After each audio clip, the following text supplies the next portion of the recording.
Hey everyone, welcome back to the channel, and today we'll be doing an unboxing and review video for the 1/6 scale Croft 3.0 figure by SWToys. And if the name isn't obvious enough, this is an unlicensed figure based on the one and only Lara Croft, as she appeared in her latest adventure, Shadow of the Tomb Raider.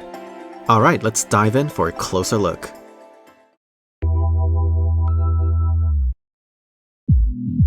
Crystal Dynamics' reboot of the Tomb Raider franchise has been one of my favorite things from the past decade. Lara Croft finally got a well-deserved makeover, complete with a retelling of an origin story that's worthy of her caliber. But strangely, for such an iconic character, there isn't a whole lot of love for Lara in the 1/6 scale world. And this is where unlicensed brands come to pick up the slacks. Released in 2021, this is actually SWToys' third attempt at the character, and thus the 3.0 moniker. The previous two are mediocre in my opinion, so let's see if third time's the charm.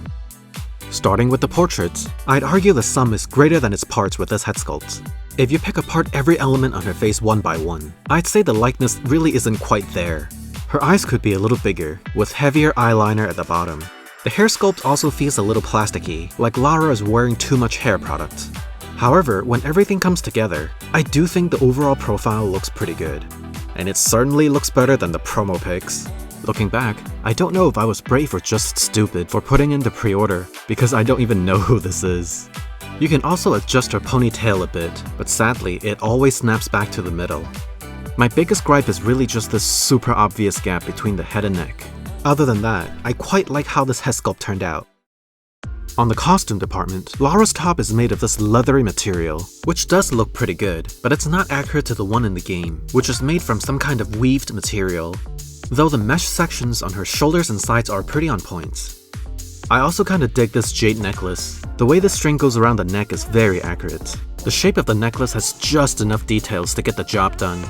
The pants are super form-fitting, with a light bit of weathering all around. The black sections on the knees are stitched together very well. The pockets here don't work, but one of them has a decorative zipper, which is a welcomed detail.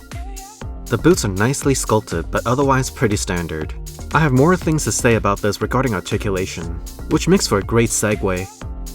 I wasn't able to determine which brand the base body is from, but it's fully seamless, similar to those by TB League, right down to the articulations, which I won't cover here. But I do want to mention her arms look a little too long. Or maybe they're just too skinny. But most importantly, other than the side-to-side swing, the boots have absolutely no ankle articulations, which is a serious problem, because there's no way for Lara to stand naturally without sending most of the weight behind her heels. So she falls backwards, over and over. And when you pose her dynamically, you've got to strike that perfect balance with the weight. Otherwise, this could be mitigated by a display stand that came with the figure. What, you don't see it? Yeah, me neither, cause there isn't one. So I have to rely on my own ingenuity to solve this problem. Anyway, the accessories do make up for this a little bit. Most of them are stuff that goes on Lara, so let's put them all on and we'll talk about each one. Before we start though, I want to note that the climbing axes are supposed to go on Lara's belts using this hook, but I can't thread both of them through it. So I added these makeshift loops, using the nearest sewing kit I could find. Alright, let's get on with the setup.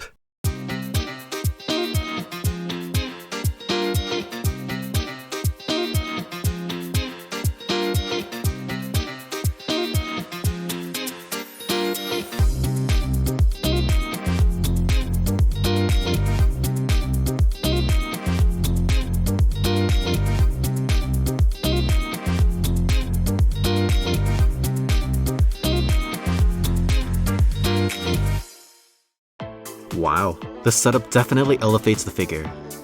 The core piece is this harness, which has the game-accurate neon green linings, but it's a little hard to manage because it pops out of place every chance it gets. And making things worse is this quiver, which is once again made of this leathery material with a rugged stitching and feathery top. But it clips onto the harness only using this meager strap, which makes the whole setup more finicky than it needs. But the highlight for me is this bow and arrow set. You get a total of 4 arrows. Each are detailed from tip to tip. Lara's recurve bow is looking absolutely fantastic here, with a nicely painted handle and string grooves, sculpted decorations, and a stretchy bowstring. Lara's trusty climbing axes are also faithfully recreated here, complete with actual fabric wraps around the handle. These makeshift thread loops are actually working pretty well here. My ingenuity strikes again. This set of ropes is already bundled, so you don't have to mess with it. But honestly, I'm not really that sure how this rope is supposed to go on Lara. There are no instructions on the figure, and the promo pics don't really help. So I just took the two ends that look like hooks and tucked them into the belt. Then there's the pistol and the holster. I'm pretty sure this is supposed to be the AB-45, but it's really rough around the edges, and there's a paint defect on mine. It also doesn't have the working ammo clip and slide. The hard plastic holster does have this game-accurate neon green pattern that looks spray painted on, but the strap that connects to the belt is missing for some reason. When it comes to these unlicensed products, I guess you just win some and lose some.